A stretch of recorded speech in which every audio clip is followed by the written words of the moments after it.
Hey, what's up, guys? Today I'm going to be talking a little bit about inventory management. It's sort of a niche thing and it doesn't come up a lot, but I think there's some important things to know so your inventory doesn't get really clustered, and some of the other stuff you can do at these NPCs.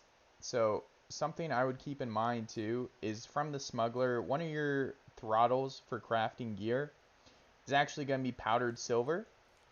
So you can actually buy, or not the smuggler, wrong one, my bad. The apothecary, you can buy, sorry about that. You can buy 30 powdered silver every week. So on Monday, I would get in the habit of buying your powdered silver because that'll really help you craft. And if you're missing some rivets or other assorted crafting things, you can buy them here, along with speaking trumpets. But again, powdered silver refreshes every week, so definitely buy that just so you can craft a bunch. Now, at the smuggler, you can buy personal storage expansions and logistics charters. So the personal expansion will increase your personal inventory space. I don't think you need a whole lot of these. I bought one or two, which helps, but you definitely don't need to max it to 144 slots. Now, the logistics charter, however, which can increase your supply dump space by 500,000, you definitely need. I've hit this cap a lot. I haven't been below 700,000 in who knows how long. So definitely try and save up silver to buy those. And I believe you can also buy them on the auctioneer or the resource market. So definitely try and save up and buy the supply dump space. Now, when it comes to inventory management, what I mean by that is you don't need this really to be as cluttered. I would hold as much stuff in this as you can. So when it comes to crafting, you actually don't need to have all these rivets and crafting materials in your inventory space. You can actually just put them in here and still craft. So let's check here. So I have a bunch of these schematics. I can still go to the smith and craft even when it's in that second inventory space. What the heck? Here we go.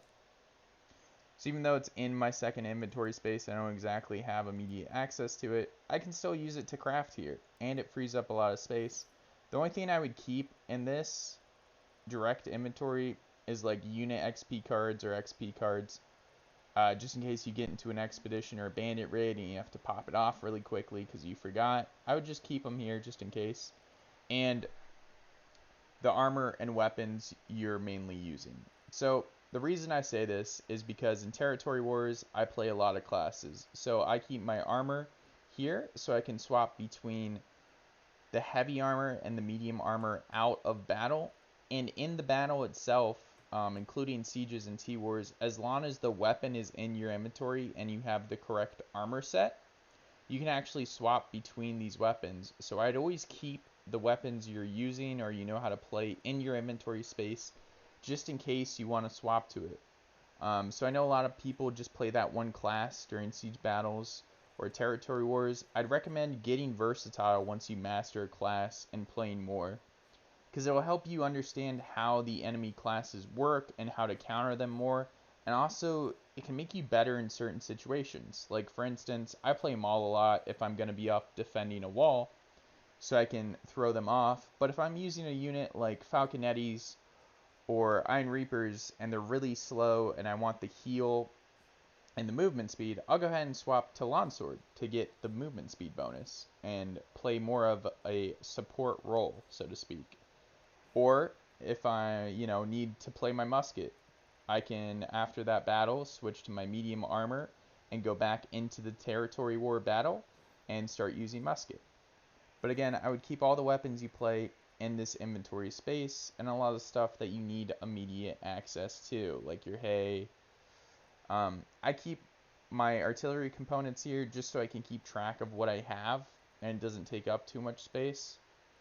But you can also keep that in this space if you're not really using it. Like, I don't need immediate access to this. I just keep it here because I have plenty of space to work with, and I like to keep track. But again, I would keep all your crafting stuff in here, along with your schematics and anything you're just not going to use immediately. I would also recommend at some point getting purple horse armor. Now, you need purple horse schematics for the horse armor, but as you can see here, I can go ahead and buy one real quick. The purple horse armor has double the amount of defenses as the ones you buy from this guy, right? So the chamfron here is 45 piercing and 90 blunt defense versus it's actually more than double, which is insane. I mean, you can see the difference here. That's almost triple the amount. So I would definitely work towards getting a purple horse armor set for territory wars and only using it during that, because again, getting a hold of those schematics are going to be extremely hard. So before I go out to territory wars, I keep it in my inventory just so I can switch here. I don't have to worry about it till after T-Wars again. Another cool trick that's not really important, but if you're in an independent colony, a lot of these colonies are the same, and you can actually climb up this tree, which isn't important in any way, shape, or form, but it's fun to do and mess with your friends. You can actually get all the way to the top. It's kind of hard to do because it's invisible, so I'd recommend walking around like I'm doing now, and then jumping while moving your character to the left or right, and try to feel around for where the next step is.